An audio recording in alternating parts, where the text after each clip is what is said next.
स्मृतापि तरुणातपं करुणया हरन्ति नृणाम् अभङ्गुरतनुत्पृशां वलयिताशतैर्विद्युतां कलिन्दगिरिनन्दिनी तटसुरद्रुमालम्बिनी मदीयमतिचुम्बिनी भवतु कापि कादम्बिनी।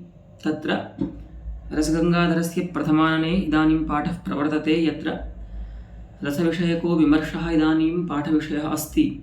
यत्र रसविशेषस्य सोदाहरणं निरूपणं कुर्वाणः पंडितराजः वीररसस्य निरूपणे चातुर्विध्यं प्रकटयति।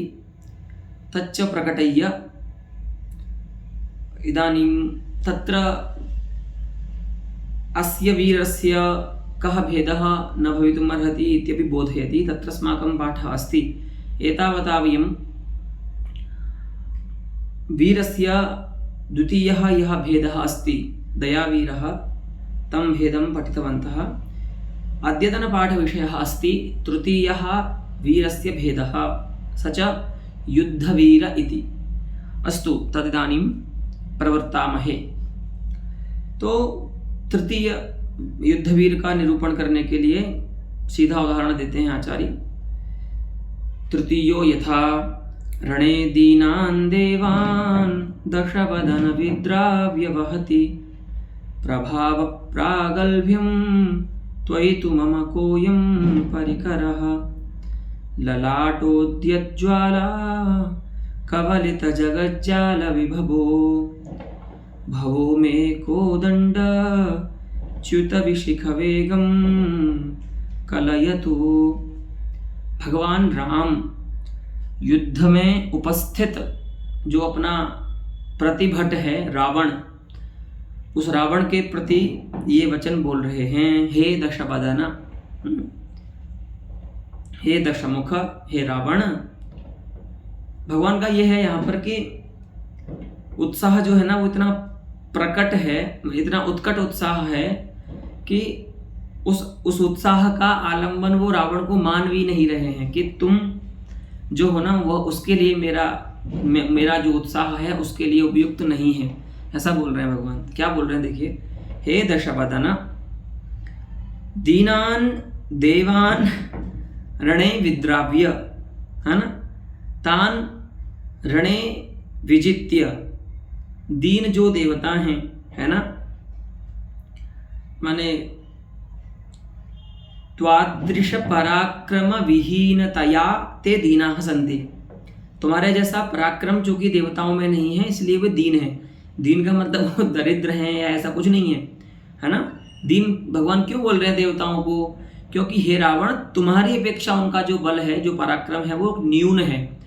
तो त्वदपेक्षया न्यून बलतया ते दीनाः सन्ति, अतः तान् दीनान् देवान् रणे विद्राव्य युद्धे विजित्य किं करोति? प्रभाव प्रागल्भ्यं वहति। प्रभुत्वं प्रौढित्वम् अहं युद्ध प्रगल्भः इति गर्वं वहति। तुम क्या कर रहे हो? ये वहति, ये सत्रंत रूप है। वहति सति, वहति त्वयि, त्वयि का विशेषण है ना। प्रभाव प्रागल्भ्यम वहति त्वयि, अर्थात जो बेचारे देवताओं को जीत करके अपने को योद्धा मान रहा है, अपने को अतिभट मान रहा है, ऐसे तुम पर क्या है? मम परिकरः, मम कोयम परिकरः, है ना। मम रामस्य कोयम परिकरः, परिकरो नाम समराय समारंभः। युद्ध के लिए तुम पर मेरा क्या उत्साह होगा? अर्थात कीदृशः उत्साहः? न कोपि, अर्थात युद्ध में तुम मेरे उत्साह का विषय बनने योग्य नहीं हो। क्यों ऐसा बोल रहे हो भगवान? क्योंकि तुमने जो प्रौढ़ी प्रदर्शित की है वो अपने से छोटे लोगों को जीत करके की है। तो मैं त्रिभुवनैकवीरः अस्मि अहं, तादृशस्य सकल ब्रह्माण्डैकवीरस्य रामस्य मम त्वं रावण उत्साह विषयः नासि, तुम मेरे उत्साह का विषय नहीं हो। परिकर माने युद्ध विषय, जो उत्साह है उसका विषय तुम नहीं हो। तो बोले कौन है आपके उत्साह का विषय? रावण पूछता है बेचारा, वही युद्ध करने है आपसे, उसी से युद्ध करोगे आप तो। कह तावान जनः अस्ति संसारे यः भवताम उत्साहस्य विषयः अस्ति भवताम परिकरः अस्ति यस्मिन्।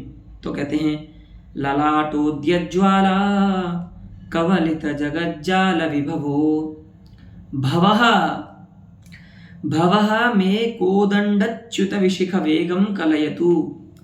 साक्षात भगवान शंकर जो है ना, भव, वो ही क्या कर सकते हैं, मेरा जो बाण है उस बाण के वेग को संभाल सकते हैं। कोदंडात च्युतम यदस्ति विशिखम तस्य वेगम स एव भवः कलयतु। मेरे धनुष से निकले हुए बाण के वेग को कौन संभाल सकता है?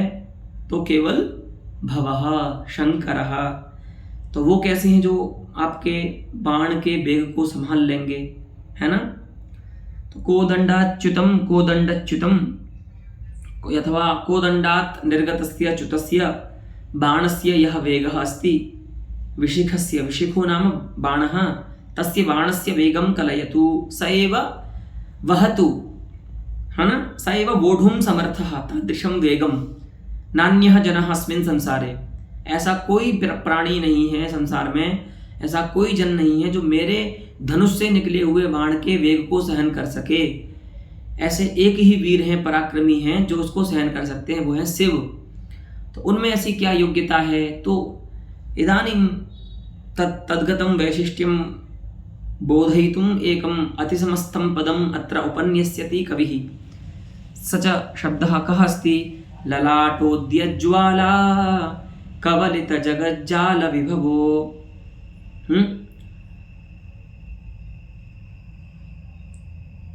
ललाटाद उद्यंती ज्वाला ललाटोद्यज्ज्वाला, है ना, ललाट से उठती हुई जो ज्वाला है। तो आप जानते हैं भगवान का, शिव का तृतीय नेत्र जो है वो अग्नि रूप है, ठीक है। तो तस्मात् ललाटे स्थितात् चक्षुषः निर्गच्छन्ति उद्यन्ती यास्ति ज्वाला बन्नी, ठीक है।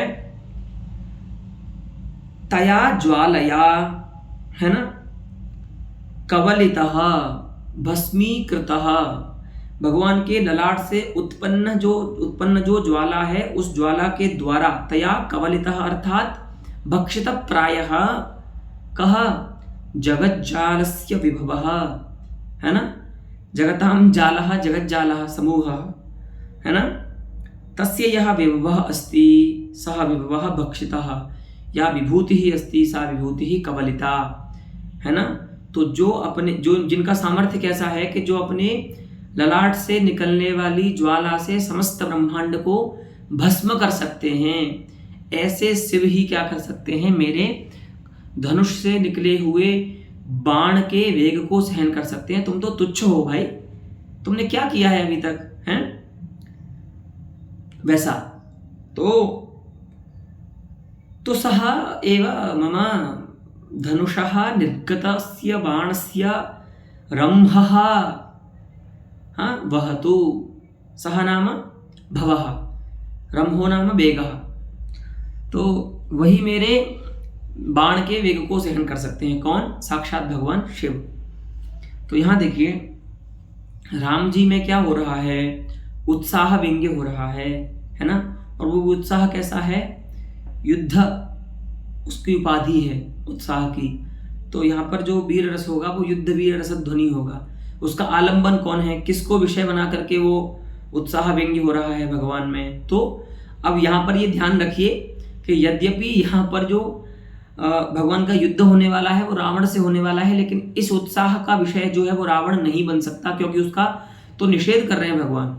तो कौन है उसका विषय, तो शिव बनेंगे आलंबन, ठीक है। इसी की मीमांसा आगे आचार्य बताएंगे। देखिए, एषा दशवदनम प्रति भगवतः रामस्य उक्तिः, यह जो वचन है वह भगवान राम रावण के प्रति कह रहे हैं। तो यहाँ पर आलंबन कौन है, तो अब वही शंका होती है कि जब राम और रावण का युद्ध प्रवर्तमान है तो रामगत उत्साह का आलंबन जो है वो रावण होना चाहिए, लेकिन चूंकि भगवान ने स्वयं निषेध कर दिया है तो यहाँ पर आलंबन रावण नहीं होकर के भगवान शिव हैं। तो यह भवः आलंबनम है ना, रण दर्शनम उद्दीपनम, युद्ध का जो दर्शन है, परितः युद्धम जायमानमस्ति खलु भगवतः एतत् ब्रुवतः रामस्य परितः युद्धम जायमानमस्त्यतः तादृशं युद्धस्य दर्शनम यदस्ति तदस्ति उद्दीपनम, उत्साहस्य बढ़ाने वाला उत्साह का। और अनुभाव क्या है तो दशवदनावज्ञा, दशवदनस्य तिरस्कारः अनुभावः अस्ति। भगवान जो रावण का अवज्ञा कर रहे हैं, रावण का जो तिरस्कार कर रहे हैं, है ना, वह यहाँ पर अनुभाव है, अर्थात सामाजिक वह देख करके ही ये ज्ञान करते हैं कि रामः भव विषय का उत्साहवान, ठीक है। तो क्योंकि वह रावण की इस प्रकार से तिरस्कार अवमानना कर रहे हैं, तो जो रावण का तिरस्कार है, रावण की जो नारायण अवज्ञा है वो क्या है, वह अनुभाव है, कार्य है उत्साह का। रामनिष्ठ उत्साहस्य कार्यमस्ति तादृश अवज्ञा। संचारी क्या है तो वीर रस में सामान्य संचारी गर्व ही होता है, ठीक है, गर्व। अब वृत्ति का वैशिष्ट्य यहाँ पर बड़ा देखने समझने वाला है। वृत्ति का किस प्रकार से प्रयोग कर रहे हैं कवि, देखिए।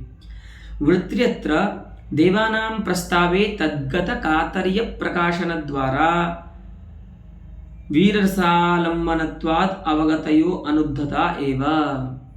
देखो, जब भगवान को यानी कवि को देवताओं में कातर्य बताना है, भीरुता बतानी है, तो उस वीर रस के होने पर भी, है ना, वीर रसालंबनत्वावगतयः अनुद्धता एव। वीर रस का प्रयोग होने पर भी, वीर रस का विषय होने पर भी पद्य जब देवताओं में कातर्य बताना है कवि को तो अनुद्धता वृत्ति का प्रयोग कर रहा है। आप देखिए, कोई भी पद समस्त नहीं है। रणे दीनान देवान, सुनते ही अर्थावगमन हो रहा है, जहां पर देवताओं का कातर्य बता रहा है कवि। पहला जो पूर्वार्ध है उसमें प्रथम पंक्ति देखिए, दशवदन विद्राव्य वहति सर्वाणि पदानि असमस्तानि सन्ति, है ना। तो यहाँ पर देवताओं का जब कातर्य बताना है तब क्या है, तो वहां पर अनुद्धता वृत्ति है, ठीक है।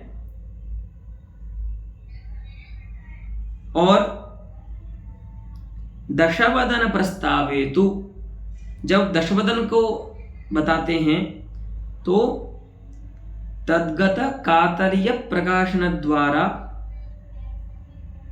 दशवदन प्रस्तावेतु देव दर्प दमन वीरत्व प्रतिपादनाय उद्धतापि। जब रावण का वर्णन करते हैं तो देवताओं का जो दर्प दमन किया था ना रावण ने, उस दर्प दमन को बताने के लिए, रावण में वीरत्व का प्रतिपादन करने के लिए उद्धता वृत्ति का प्रयोग करता है कवि, है ना। प्रभाव प्रागल्भ्यम, यहां पर थोड़ी आई उद्धता वृत्ति, है ना। तो वहां पर फिर से उद्धता वृत्ति आती है। और तस्यावज्ञया रामगतोत्साहानालंबनत्वेन, लेकिन रावण की भी अवज्ञा कर दी ना भगवान ने, क्योंकि रामगत उत्साह का आलंबन उसको नहीं बनाया, क्योंकि बोल दिया ना भगवान ने, त्वयि तु मम कोयम परिकरः नास्त्येव, मम जिगीषा विषयः भवान नास्त्येव, है ना। मेरी जिगीषा का विषय तुम नहीं हो, मेरे उत्साह का विषय तुम नहीं हो। तो उसकी अवज्ञा कर दी, रावण का तिरस्कार कर दिया। तो वहां पर जो उद्धता वृत्ति है उसमें औद्धत्य जो है वो प्रकट नहीं होता, ठीक है।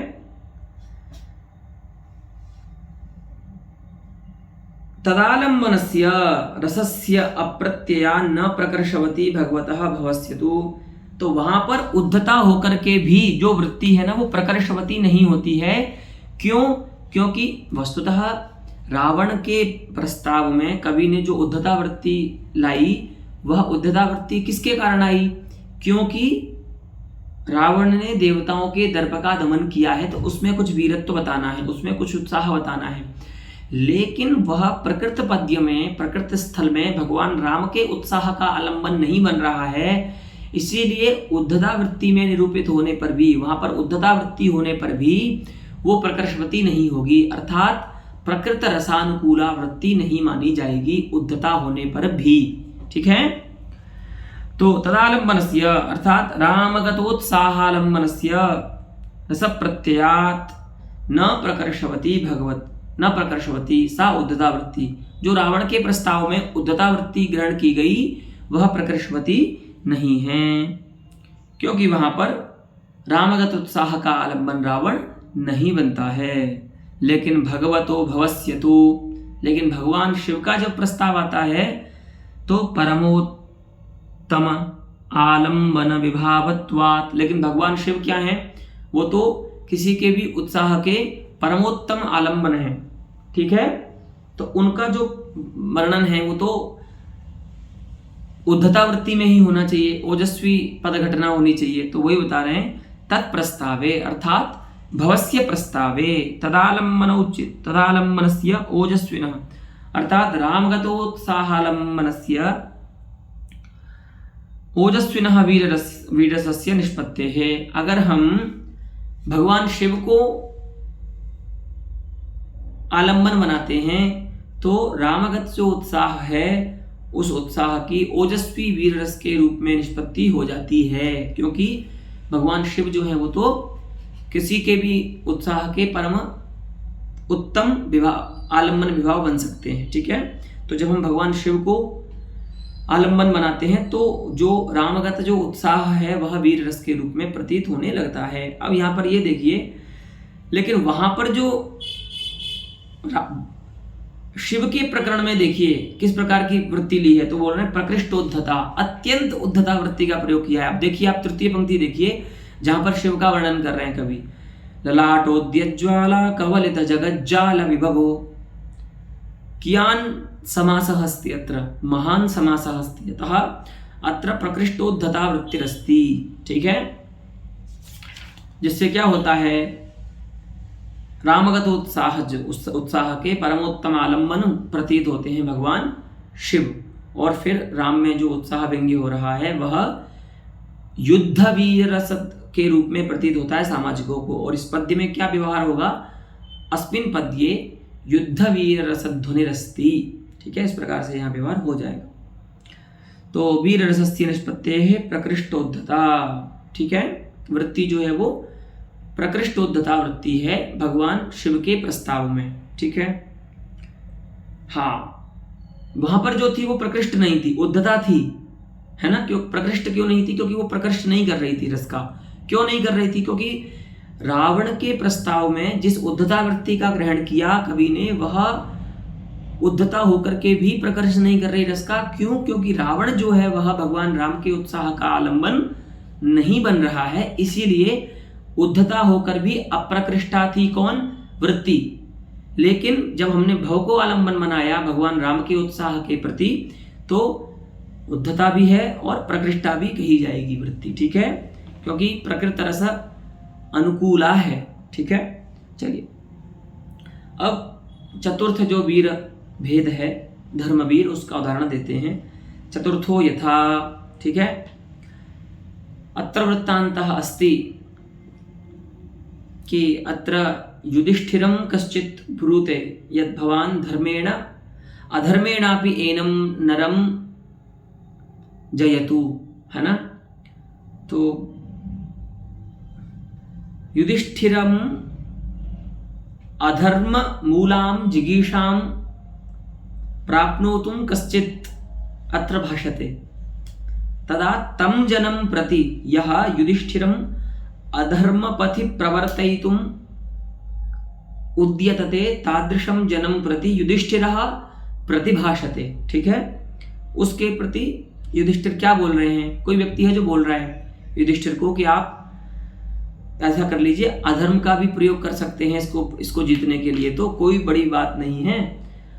तो अधर्म का भी प्रयोग कर लीजिए, लेकिन इस पुरुष के साथ आप युद्ध कर रहे हैं तो उसको जीतिए, अधर्म से भी जीतना पड़े तो जीतिए। तो ऐसे व्यक्ति को युधिष्ठिर महाराज क्या बोल रहे हैं, देखिए, सपदि विलयमेतु राज्य लक्ष्मी उपरि पतन्त्वथवा कृपाणधाराः अपहरतु तरां शिरः कृतान्तो मम तु मतिर्न मनागपैति धर्मात्। हे मनुष्य, तुम मुझे जो सीख दे रहे हो ना कि अधर्म पथा अपि अयम नरः जेतव्यः, अतः यदि धर्मेण जेतुं न शक्नोति भवान् तर्हि अधर्म पथम प्रवर्तयतु एनम नरम जेतुम। तो उसको कह रहे हैं कि ऐसा मत कहो। मनागपि धर्मात् न अपैति, बिल्कुल एक आधा इंच भी जो मेरी मति है ना वो धर्म से नहीं हट सकती। मनाक स्तोकम अपि, है ना, ईषदपि न अपैति, न गच्छति। कुतः न गच्छति, तो धर्मात्, धर्म से नहीं हटेगी। कौन नहीं हटेगी, तो मम मति ही, मेरी मति बिल्कुल भी धर्म से नहीं हटेगी। अच्छा, कब तक धर्म पालोगे आप? तो आजकल के जो मनुष्य होते हैं, तो आपने देखा है, किसी का धर्म होता है पैसे का नुकसान न हो वहाँ तक, किसी का धर्म होता है स्वास्थ्य का नुकसान न हो वहाँ तक, शरीर का नुकसान न हो वहाँ तक, किसी का धर्म होता है कि मेरे जो कुटुंबीजन हैं उन पर कोई कष्ट ना आए वहाँ तक, अर्थात मेरे कुटुंब पर कोई कष्ट आएगा तो मैं अपने धर्म को छोड़ दूंगा। कोई कहता है मेरे शरीर पर अगर कष्ट आएगा तो मैं अपने धर्म को छोड़ दूंगा। कोई बोलता है अगर मुझे आर्थिक हानि होगी तो मैं धर्म को छोड़ दूंगा। लेकिन युधिष्ठिर जी बोल रहे हैं कुछ भी हो जाए, तो कुछ भी हो जाए माने क्या, आपके धर्म मार्ग से हटने की क्या सीमा है? तो बोलते हैं सपदि विलयमेतु राज्य लक्ष्मी, मुझे लक्ष्मी से कोई लेना देना नहीं है।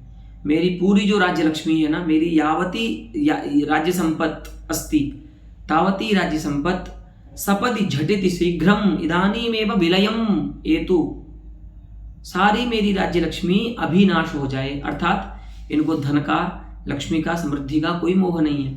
ठीक है, तो ये तो सिद्ध हो गया। तो सपदि विलयमेतु नाशमेतु का राज्य लक्ष्मी ही अहम मना धर्मात् न अपैमि मम मतिश्च धर्मात् न अपैति। अच्छा, दूसरी बात, आपको अगर मारा पीटा जाए, आपको तलवार से काट दे वो शत्रु, फिर क्या करोगे? तो कहते हैं कोई बात नहीं, उपरि पतन्त्वथवा कृपाण धाराः, एक बार नहीं असंख्य कृपाण की धाराएं मेरे आकर के ऊपर गिरें, मुझे कोई तलवार से काट दे पूरा। देखो कितने बड़े धर्मनिष्ठ व्यक्ति हैं ये, ऐसे ही धर्मराज नहीं कहते इनको, कहते हैं अनेक कृपाण धाराएं, अनेक जो खड्ग असी धाराएं हैं वो मेरे ऊपर आकर के गिरें, अर्थात मुझे अनेक बार मेरे ऊपर वार करे कोई तलवार से, तथापि मे मति ही धर्मात् न अपैति, फिर भी मेरी जो मति है वो धर्म से हटेगी नहीं। तो बोले यहाँ तक तो ठीक है, परलोक में अगर नरक जाना पड़े तो, यम का डंडा पड़ेगा तो, तब भी धर्म नहीं छोड़ोगे? बोले कोई बात नहीं। अपहरतु तरां शिरः कृतान्तः, अंतकः यमः मम शिरः परिहरतु तरां, परिहरतु नहीं, परिहरतु तरां अतिशयेन अपाकरोतु, मेरे सिर को अलग कर दे कौन? यम, अच्छे तरीके से, फिर भी मैं धर्म से, मेरी मति नहीं हटती, मैं धर्म से किंचित भी दूर नहीं जाऊंगा, धर्म मार्ग से। ठीक है, तो ये युधिष्ठिर की उक्ति है ऐसे जन के प्रति जो उनको धर्म मार्ग से हट करके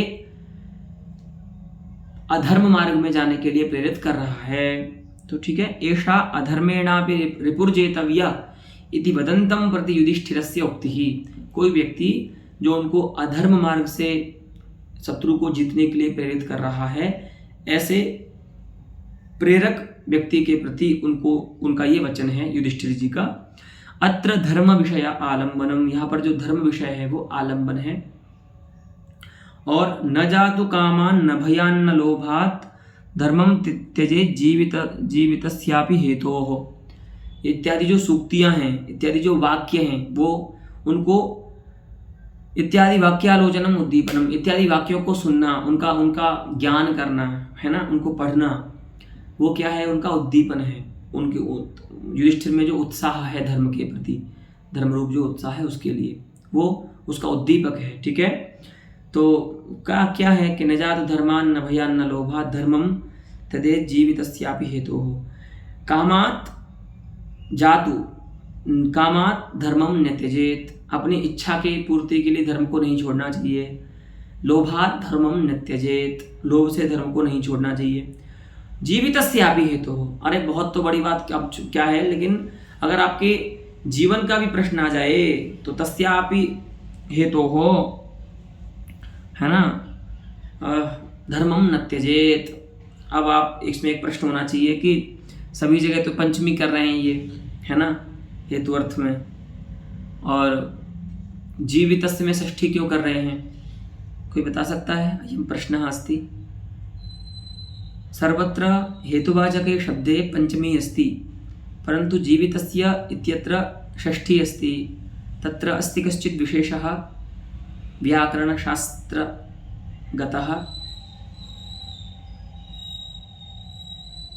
जीवितस्यापि मम इति नैव तथा नास्ति। अत्र हेतुपदोपादानमस्ति, तत्र कारके अस्ति यत्र हेतुपदोपादानं भवति तत्र हेतुपदोपादाने सति हेतुवाचके पदे यः हेतुरस्ति तस्मिन् हेतुवाचके पदे षष्ठी भवति, है ना। अन्यस्य हेतोर्वसति, अन्नाद्वसति और अन्नस्य हेतोर्वसति। ठीक है, तो चूंकि वहां पर हेतु शब्द आया है तो इसीलिए हेतु शब्द का उपादान होने से षष्ठी हो गई, जो हेतुवाचक शब्द जिस, तो जीवितस्यापि हेतु। ठीक है, इत्यादि वाक्यों का जो श्रवण है, ठीक है, उन वाक्यों के श्रवण से उत्साह बढ़ रहा है। ठीक है, वो उद्दीपन है उत्साह का।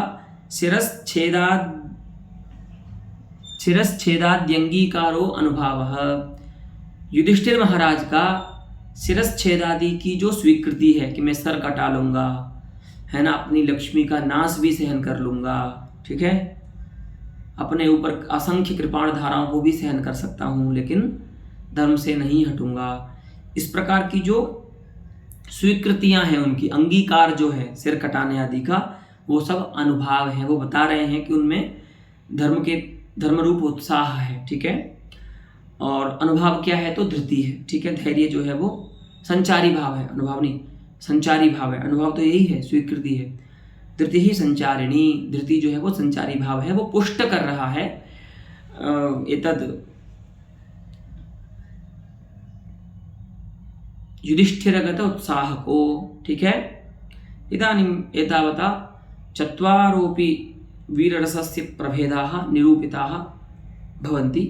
इतः परं केचन अपरेपि वीररसस्य भेदाः आकलयितुं शक्यन्ते, तेषाम् इतरेषां भेदानां विषये इतः मीमांसां वितनोत्याचार्यः, तद्वयम् इदानीं पठामः। देखिए, इत्थं वीररसस्य चातुर्विध्यं प्रपंचितं प्राचाम अनुरोधात्, कि यहाँ तक तो प्राचीन आचार्यों का भी अनुरोध है, तो उनके अनुरोध से भी हमने क्या कर दिया, वीररस का चातुर्विध्य जो है उसको हमने प्रपंचित किया, उसको हमने बताया कि वीररस के ये 4 प्रकार होते हैं। तो एतेषु चतुर्षु भेदेषु प्राचाम अपि अस्ति मतिः, अतः तेषाम् अनुरोधेन इमे 4 भेदाः मया एतावता प्रत्यपाद्यन्त। लेकिन कुछ और भी इसमें हम जोड़ सकते हैं। तत्र आचार्यः स्वविचार विशेषम योजयन्नाह। ठीक है, वस्तुतः ये विशेषता है आचार्य जगन्नाथ की, हर विषय में ये अपना कुछ विचार जरूर प्रस्तुत करते हैं, जो कि अच्छी बात है। एक जो समीक्षक होता है या जो विचारक होता है, उसको कुछ अपना मति का भी प्रवेश करना चाहिए, जहाँ पर स्वतंत्रता है। अब सब जगह सभी जगह नहीं कर सकते मति का प्रयोग, कुछ वेदादि शास्त्र जो हैं वहाँ पर ज़्यादा मति का प्रयोग नहीं करना चाहिए, वहाँ पर परंपरा प्रमाण होती है। लेकिन कुछ ऐसे ग्रंथ होते हैं, कुछ ऐसे शास्त्र होते हैं जहाँ पर हम स्वतंत्र विचार भी कर सकते हैं, और वो स्वतंत्र विचार जो है वो अर्ह होता है, अश्रद्धेय नहीं होता। हाँ, सभी जगह नहीं करना चाहिए, मैं फिर भी कहूँगा वेदादियों में नहीं करना चाहिए। ठीक है, मीमांसा शास्त्र में नहीं करना चाहिए, वहाँ पर परंपरा है, उस परंपरा से संवलित जो अर्थ होते हैं वही श्रद्धेय होते हैं। लेकिन इस प्रकार के जो काव्यशास्त्र आदि हैं वहाँ पर आप अपना कोई स्वतंत्र विचार दे सकते हो, ठीक है। तो तत्र आचार्य जगन्नाथोपि प्रायः सर्वत्र काव्यशास्त्र प्रमेय प्रतिपादन क्रमे स्वमतिं काञ्चिदभिनवां प्रकाशयति। तो अत्रापि वीररसस्य प्रस्तावे स्वमतं प्रकाशयन् ब्रूते। वस्तुतस्तु वास्तविकता क्या है वो सुनिए अब हमारी बात। अत्र तो एतावता प्राचामपि अयं समयः अस्ति येन चातुर्विध्यं वीररसस्य संपद्यते, परन्तु अधिकं किमस्ति तद्वयमिदं निरूपयामः। बहवो वीररसस्य श्रृंगारस्य इव प्रकाराः निरूपयितुं शक्यन्ते। जैसे हमने बताया था ना आपको कि संभोग श्रृंगार में आलिंगनादि जो संभोग अंग ये जो होते हैं, रत्यंग जो होते हैं, वे चूँकि अनेक होते हैं, आलिंगन चुंबन आदि, तो उनके अनेक होने से श्रृंगार जो है वह अनेक प्रकार का हो सकता है। ऐसे ही श्रृंगारस्यैव वीररसस्यापि बहवो प्रकाराः निरूपयितुं शक्यन्ते। अनेक प्रकार निरूपित हो सकते हैं, अनेक प्रकार उसके भी कहे जा सकते हैं श्रृंगार की तरह। तो बोले बताइए, दो चार तो बताइए आप तो बहुत सारे संभावनाएं बता रहे हैं, तो दो चार बताइए।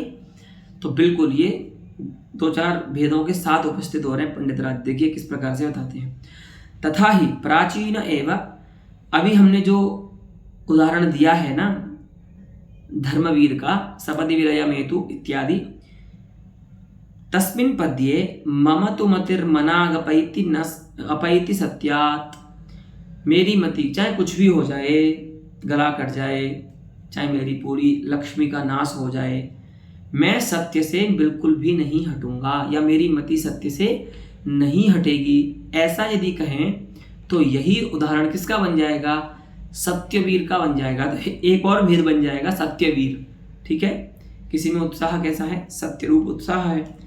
तो इति चरम पाद व्यत्यासेन, चरमो नाम अंतिमः पादः, अंतिम जो पाद है ना उसमें जो अंतिम पद है धर्मात, ये जो पंचम्यंत पद है उसकी जगह पर अगर आप सत्यात ऐसा कर देंगे तो क्या हो जाएगा? यही जो पद्य है वह पद्यांतरताम प्रापिते सति, दूसरा पद्य बन जाएगा, पद्यांतरता को प्राप्त कर लेगा। और पद्यांतरता को जब इसको प्राप्त करा दिया जाएगा, प्रापिते बोल रहे हैं, जंत प्रयोग है ये, है ना, प्राप्ते सति नहीं प्रापिते सति, क्योंकि आपने बुद्धिपूर्वक वहां पर पद को बदला है तो, और पाद चरम पाद का व्यत्यास किया है, तो वहां पर बोल रहे हैं ये जो पद्य है इस पद्य को जब अन्य पद्य बना दिया गया, बन गया नहीं बना दिया गया, तो ऐसा हो जाने पर सत्यवीरस्यापि संभवात, सत्यवीर नाम का भी एक नया वीर भेद जो है वो संभव है। अस्तु, पुनः अत्र पूर्व पक्षी किंचिद आशंकते, तच्च न च सत्यस्यापि धर्मांतरगततया धर्मवीररस एव तद्वीरस्याप्यंतर्भाव इति वाच्यम। बोल रहे हैं कि वस्तुतः जो सत्य है वो तो धर्म का ही तो अंग है, तो उसी में धर्म में ही अंतर्भाव उसका कर दीजिए, तो धर्मवीर रस में ही उसका अंतर्भाव हो जाएगा। सत्यवीर को अलग से मानने की आवश्यकता नहीं है, ठीक है। तो कहते हैं इति न वाच्यम, अर्थात धर्मवीर रसे एव सत्यवीरस्यापि अंतर्भावः भवतु, यतो हि सत्यम धर्मे एव अंतर्भवति। सत्य क्या है? धर्म ही तो है। तो कहते हैं धर्म एक व्यापक अर्थ को बताता है, उसमें एक सत्य भी एक अर्थ है, सत्य भी एक प्रकार का धर्म है, तो बोलते हैं धर्मवीर में इसका अंतर्भाव कर दीजिए। तो आचार्य जगन्नाथ कहते हैं नहीं, अगर आप ऐसा बोलेंगे तो प्राचीनों के मत में, यानी कि ऐसा मान लीजिए ये जो पूर्व पक्ष है ये प्राचीन लोग कर रहे हैं, ठीक है, तो ऐसा कहेंगे कि आपने जो चार माने हैं ना उसमें दो आपने माने हैं दान और दया, तो वस्तुतः दान और दया जो है ना वो भी धर्म रूप ही होते हैं। देखा जाए तो दान का अंतर्भाव और दया का अंतर्भाव भी धर्म में किया जा सकता है, तो फिर तो आपको उनका भी पृथक निर्वचन नहीं करना चाहिए था। वही बोल रहे हैं दान दयोरपि तदंतर्गततया धर्मांतर्गततया तद्वीरयोरपि धर्मवीरात्, तो दानवीर दयावीरयोरपि धर्मवीरात् पृथक गणना अनुचिता, तो पृथक गणनायाः अनौचित्यात्। तो जिस प्रकार से दया और दान का धर्म में अंतर्भाव हो जाने से दयावीर और दानवीर जो दो भेद बताए वह भी अलग से नहीं बताने चाहिए धर्मवीर से अतिरिक्त। उसी तो आपने वो बताया ना अलग से, उसी प्रकार से हम यहाँ पर सत्यवीर भी बता रहे हैं कि सत्यवीर एक और रस हो सकता है। ठीक है, और एक पे ही नहीं रुक रहे, आप प्रतिज्ञा कही है ना उन्होंने कि बहवो प्रकाराः निरूपयितुं शक्यन्ते, तो बता रहे हैं देखिए, एवं पांडित्यवीरोपि प्रतीयते। अरे भैया आप तो इतनी बात बोल रहे हैं, पांडित्यवीर भी होता है। कभी कभी पंडित लोग सभाओं में धाड़ते हैं, काशी में देखिए, साउथ में भी बहुत सारी वाक्यार्थ सभाएं होती हैं। ठीक है, व्याकरण और नैयायिक मीमांसक सब अद्वैती और विशिष्टाद्वैती द्वैती ये सब जब मिलते हैं तो इसमें सभाओं में भी देखा जाता है एक अलग प्रकार का उत्साह पंडितों में। तो एक पांडित्यवीर भी होता है, उसका उदाहरण भी देंगे, बड़ा अच्छा उदाहरण देते हैं पंडित राज। ठीक है, तो यहाँ वृत्तांत क्या है, कश्चित् भगवतः हयग्रीवस्य अनुग्रहेण प्राप्त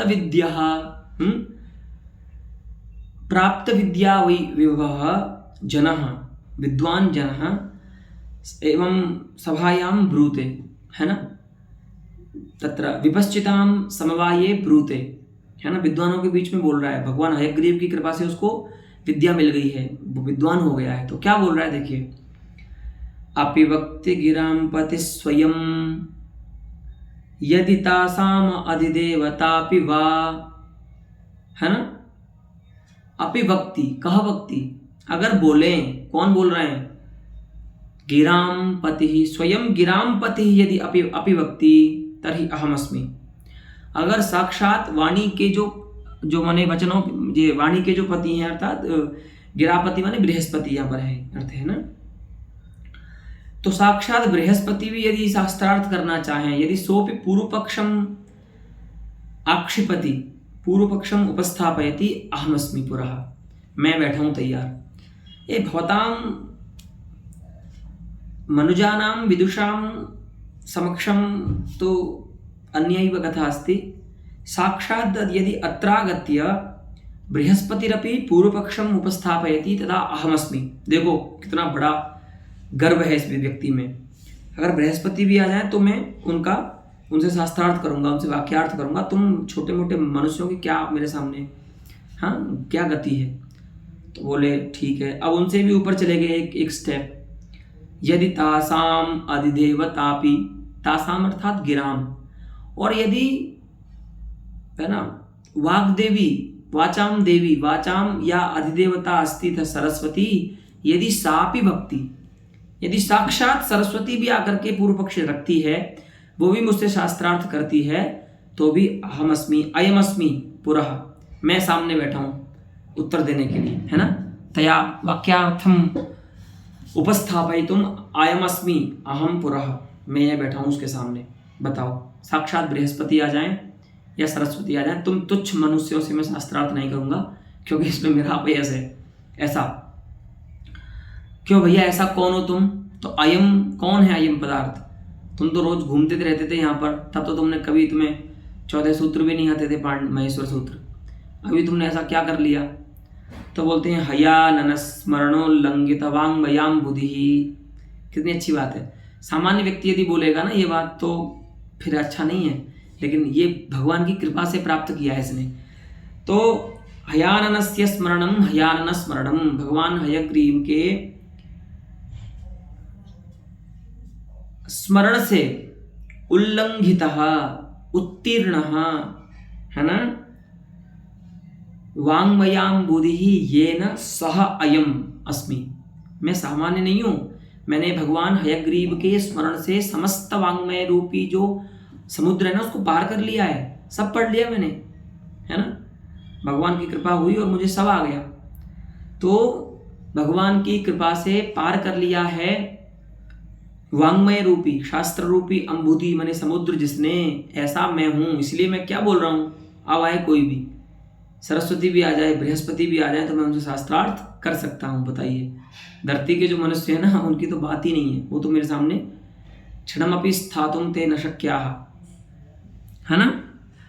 तो अत्र बृहस्पत्याद्यालम्बनः, बृहस्पति सरस्वती यहाँ पर एतद विद्वत्गत जो उत्साह है उसके आलम्बन है, उसके विषय हैं, ठीक है। और सभादि दर्शनम जो है वो क्या है, उद्दीपन विभाव है, उससे उठ रहा और बढ़ रहा है उत्साह उस पंडित में। सभा को देख रहा है ना, परितः कोविदाः पंडिताः विद्वांसः सन्ति तत्तत् शास्त्र पारंगताः, है ना, पारदृश्वानः सन्ति सर्वेपि, न्याय मीमांसा व्याकरण आदि शास्त्र पारदृश्वानः सन्ति। तो इतने सारे विद्वान सब बैठे हैं, उनको देख उनके दर्शन जब कर रहा है ना, तो इसका और उत्साह बढ़ रहा है। तो सभादि दर्शनम उद्दीपनमस्ति, है ना। निखिल विद्वत् तिरस्कार अनुभावितः। अच्छा, सामाजिक को कैसे समझ में आएगा कि इसमें पांडित्य वीर है, ये उत्साह व्यंग्य हो, इसमें उत्साह है। तो सकल विद्वानों का तिरस्कार कर रहा है वो वहाँ पर, ठीक है। सभी विद्वानों का क्या कर रहा है, जो तिरस्कार कर रहा है, ठीक है। ये तिरस्कार ही है ना, मनुष्यों के बीच में बैठ करके देवताओं को चैलेंज करना, है ना।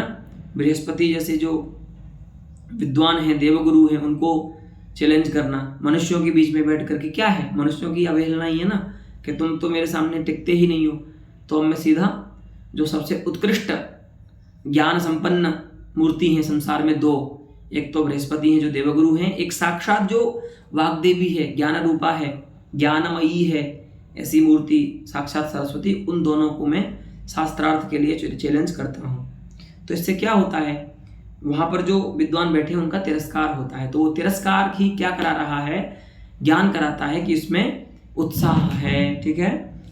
तो अनुभावित और संचारी भाव तो सामान्य ही रहेगा, गर्व रहेगा, ठीक है। तो तेन गर्वेण संचारिणा पोषितः, ठीक है। उत्साह वक्तुः प्रतीयते, वक्ता का उत्साह यहाँ पर प्रतीत हो रहा है, ठीक है। तो इस प्रकार से पांडित्य वीर भी है। तो यहाँ पर पूर्व पक्षी कहते हैं, ननु चात्र युद्धवीरत्वं युद्धत्वस्य वादसाधारण्यस्य वाच्यत्वाद्, वस्तुतः एका भवति विजिगीषा, है ना, विजेतुम इच्छा, है ना, वो दोनों जगह साधारण होती है, दोनों जगह होती है, वादेपि पुनः युद्धेपि।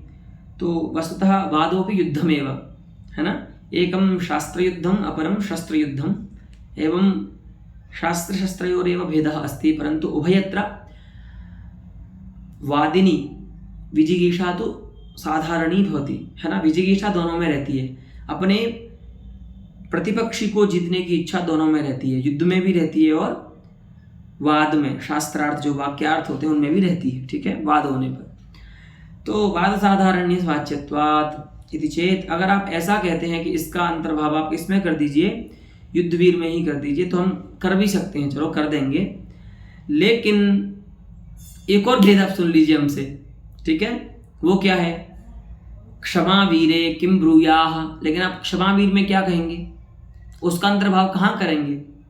तो बोले क्षमावीर कैसे होता है भैया बताइए। तो बोलते देखिए क्षमावीर भी होता है एक, तो कश्चित क्षमाशीलः पुरुषः एवं ब्रूते, किम ब्रूते, अपि बहलदहन जालं मूर्ध्नि रिपुर्मे निरन्तरं धमतु पातयतु वासिधाराम अहमणुमात्रं न किंचिदाभासे। ये जो व्यक्ति है सामने, जो मेरे शत्रु है, यह मुझ पर क्या कर दे, कुछ भी कर दे, है ना। अपि बहुल दहन जालम में मूर्धनि निरंतरम धमतु, धमतु अर्थात धमा धातु है, धमा शब्दाग्नि संयोग योह। धमा बोलते हैं जब हम आग जलाने के लिए फूंक देते हैं ना, वायु संयोग जो होता है ना, उसको बोलते हैं धमन क्रिया। तो धमती अर्थात वो जो अग्नि के लिए हम फूंक हवा देते हैं। तो कोई जो ये रिपु है ना, ये क्या कर दे, मेरे सर पर बहुत सारे अग्नि का पूरा समूह छोड़ दे, जाल छोड़, बाहुल ये जो है बहुल दहन जालम अग्निपुंजम क्षिपतु, है ना, धमतु, प्रेषयतु कुत्र मम मूर्धनि, मेरे सिर पर ये डाल दे, आग फेंक दे पूरी, है ना। अपि बहल दहन जालम, ठीक है। और क्या करे, निरंतरम धमतु, बार बार बढ़ाए। वस्तुतः दमन क्रिया जो है वो अग्नि को बढ़ाने की क्रिया है। कहीं पर अग्नि है लेकिन उस अग्नि को जब हम फूंक मारते हैं ना, आपने देखा होगा चूल्हे जब होते हैं गाँव में, उन चूल्हों में होती है ये प्रक्रिया। एक पाइप होता था लोहे का, माताएं उसमें फूंक मार करके और अग्नि बढ़ाती थी, उसको बोलते थे फूंकनी। तो उसको संस्कृत में बोलते हैं धमन क्रिया। तो उसके लिए धातु है धमा, है ना। तो फूंक देना, धमा शब्द का अर्थ है, धातु का अर्थ है फूंक देना, ठीक है। इसलिए शंख का जब प्रयोग होता है तो शंख कोई फूंक बजाता है तो बजाने का मतलब वहाँ वादयति ऐसा प्रयोग नहीं करते, क्योंकि शंख जो है वो शिशिर वाद्य है, फूंक से बजता है।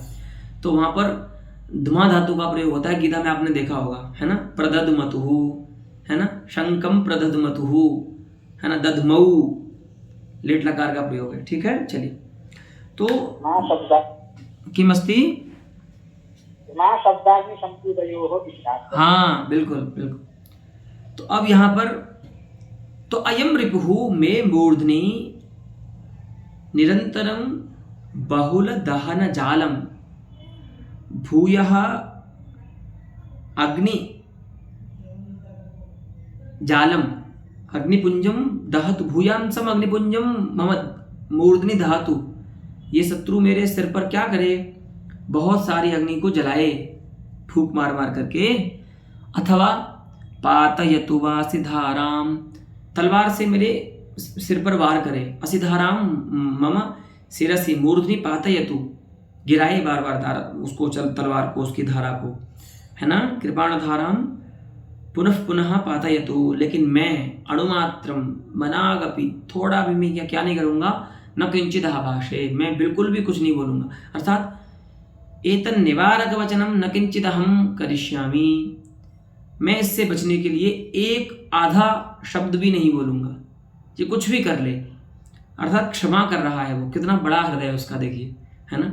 गांधी जी की तरह लग रहा है ये तो व्यक्ति, है ना, कि कश्चित जनः आगत्य एकस्मिन् कपोले ताड़यति, पुनः यः जनः ताड्यते तेन सः जनः कपोलांतरम पुरः करोति ताड़यितुः जनस्य, भैया इसमें भी मार दो दूसरा, हैं। तो ऐसा ही कुछ भी करे, लेकिन मैं न किंचित आभाषे, मैं कोई इसका निवारण के लिए कोई प्रयास नहीं करूँगा, कुछ भी नहीं बोलूँगा। देखो यहाँ पर क्षमा, तो क्षमावतः उक्तिरियम, ये किसी क्षमावान पुरुष की उक्ति है। और एक और बोध देते हैं, देखिए वीर, एक और वीर रस की संभावना बताते हैं आचार्य जगन्नाथ, क्योंकि बोला ना बहवः प्रकाराः निरूपयितुं शक्यन्ते, तो बताइए, तो अब बताना शुरू कर रहे हैं। देखो लोग, कथम पांडित्यमस्ति पंडितराजस्यापि बलवीरे किम वा समादध्या, बेचारे एक बार उन्होंने मना किया था कि ऐसा कर लीजिए, ये जो पांडित्य वीर है इसको आप युद्ध वीर में ही इसका अंतर्भाव कर दीजिए। तो अब उनको वैसे ही बार बार लिख रहे हैं उनके लिए। बताओ, तत्र किम ब्रूयाः, तत्र किम समादध्याः, यहाँ क्या बोलोगे, यहाँ क्या समाधान दोगे, है ना। एक शैली है पूर्व पक्षी के प्रति। वहाँ आप क्या बोल रहे थे कि तत्र क्षमा वीरे किम ब्रूयाः, इदानीं बलवीरे किम वा समादध्याः। अरे आप तो ये बताओ बलवीर में क्या समाधान दोगे। बलवीर भी होता है, ठीक है, एक बालवीर भी होता है हमारे यहाँ तो नाटकों में चलता है बालवीर, सब टीवी पे आता था, बच्चे देखते थे, ठीक है, वो भी होता है। बच्चों में जो उत्साह है वो बालवीर हो जाएगा ऐसा करके कुछ भी बना, लेकिन वो तो यहाँ पर शास्त्र की बात नहीं है, यहाँ तो बलवीर है, ठीक है। तो बलवीर का क्या है, उदाहरण बताइए पहले आप, फिर हम उसका कुछ समाधान सोचेंगे। तो पंडित राज उसका उदाहरण देते हैं। देखिए, जो वैनते हैं ना, गरुण जो हैं, वो यहाँ पर शेष आदि के प्रति बोल रहे हैं, और इंद्र के प्रति बोल रहे हैं, ठीक है। वासवम प्रति इंद्रम प्रति सह ब्रूते, इंद्र को संबोधन करके बोल रहे हैं कि आपने ये सब लोग जो लगे हैं ना पृथ्वी को वहन करने में, पृथ्वी का भार, इनको सबको बोलो ये आराम करें। मैं गरुड़ क्या करूँगा, अपने पंख के एक कोने से ही पूरे ब्रह्मांड मंडल को धारण कर सकता हूँ। ये बलवीर है, ये है ना, बल का उत्साह है। तो क्या बोलता है जो गरुण है वो, परिहरतु धराम फणे प्रवीरः सुखमयताम कमठोपिताम विहाय, है ना। कमठो नाम कूर्मः, वो है ना पुराण में कथा है कि पृथ्वी को धारण करते हैं, वो जो कूर्मावतार भगवान है वो पृथ्वी को धारण किया उन्होंने, ठीक है। तो पहले बोल रहे हैं कि फणि प्रवीरः, फणिषु सर्पेषु यः प्रवीरः अस्ति शेषः शेषाख्यः नागः सः फणिश्रेष्ठः धराम परिहरतु, पृथ्वी को छोड़ दे वो, उससे बोलो आप कोई टेंशन लेने की बात नहीं है, गरुण आ गया है, ठीक है। तो फणि प्रवीरः धराम परिहरतु, छोड़ दे। और दूसरे धरा को रखने वाले कौन हैं, तो दूसरे हैं जो कूर्म हैं, कच्छप जो हैं, उनके लिए बोलते हैं सोपि भगवान कूर्मः कमठः सुखम अयताम, वो भी सुख प्राप्त करें, सुख को सुखम गच्छतु, है ना। अयगतौ धातु है, उसका लोट लकार में रूप बनेगा अयताम। तो क्या करें, ताम विहाय धराम विहाय, वो भी पृथ्वी को अपनी पीठ से हटाएं, बहुत दिन से अपनी पीठ पर रखे हुए हैं, थक गए होंगे, उनको भी बोल दो, आप मैसेज कर दो कि गरुड़ आ गया है, आप दोनों लोग आराम करो, ठीक है। सोपि भगवान सुखम अयताम ताम विहाय पृथ्वीम स्वपृष्ठात् अपाकृत्य सोपि भगवान कूर्मः सुखम अयताम, है ना, वो थोड़ा विश्राम प्राप्त करें, विश्रामम लभताम। क्यों भाई, कौन उठाएगा पृथ्वी का भार, अहम इह अत्र अहमस्मि यह पक्षकोणे, ये लोग तो बेचारे इतने परेशान हो रहे हैं पूरे पृथ्वी को उठाने के लिए, मैं क्या करूँगा, मैं केवल पृथ्वी को नहीं उठाऊंगा, निखिलमिदं जगदंडकम वहामि, ये जितना भी ब्रह्मांड है ना, पूरे ब्रह्मांड को यावत् जगदंडकम अस्ति, है ना, तद जगदंडकम ब्रह्मांड मंडलम अहम स्वपक्ष कोणे, ये भी नहीं मुझे इस पूरे ब्रह्मांड को उठाने के लिए पूरे शरीर को लगाना पड़ेगा, मैं केवल अपने पंख के एक कोने पर इस पूरे केवल धरा को नहीं, पृथ्वी को नहीं, समस्तम जगदंडकम, पूरे ब्रह्मांड मंडल को मैं अपने पक्षस्य एकस्मिन कोणे एव वहामि, मैं अब इस पूरे ब्रह्मांड का वहन अपने पंख के एक कोने से करूंगा। इसीलिए आप शेषनाग को और भगवान कूर्म को, कच्छप को भी क्या बोल दीजिए, दोनों वो आराम करें, पृथ्वी को छोड़ दें, ठीक है। तो देखो यहाँ पर उत्साह व्यंग्य हो रहा है, वो उत्साह कैसा है, बल रूप है, उनके बल की बलवान कोई व्यक्ति ये बोल रहा है, अपने बल का गर्व है जिनको, है ना। तो पुरुहतम अर्थात इंद्रम प्रति एषा गरुत्मतः, है ना, गरुत नाम पक्षः सोऽस्य अस्ति इति गरुत्मान, तस्य गरुत्मतः अर्थात गरुड़स्य, भगवान गरुड़ की ये क्या है, उक्ति है ना, किसके प्रति, इंद्र के प्रति, कि आप इनको बोल दीजिए ये सब ऐसा ऐसा करें, मैं पूरी पृथ्वी का वहन करूंगा। इस प्रकार से ये वीर रस का मीमांसा यहाँ पर होती है, और कुछ अन्य भेद जो हैं वो भी आचार्य यहाँ पर बताते हैं वीर रस के, ठीक है। पुनः इतोपि केचन प्रश्नाः पूर्वपक्षतया अत्र उपस्थास्यन्ति, तेषां च समाधानम् आचार्यः संयुक्ति प्रदर्शयिष्यति, तच्च सर्वम् आगामिनि पाठे वयं द्रक्ष्यामः। अद्य एतावता अलं पाठेन।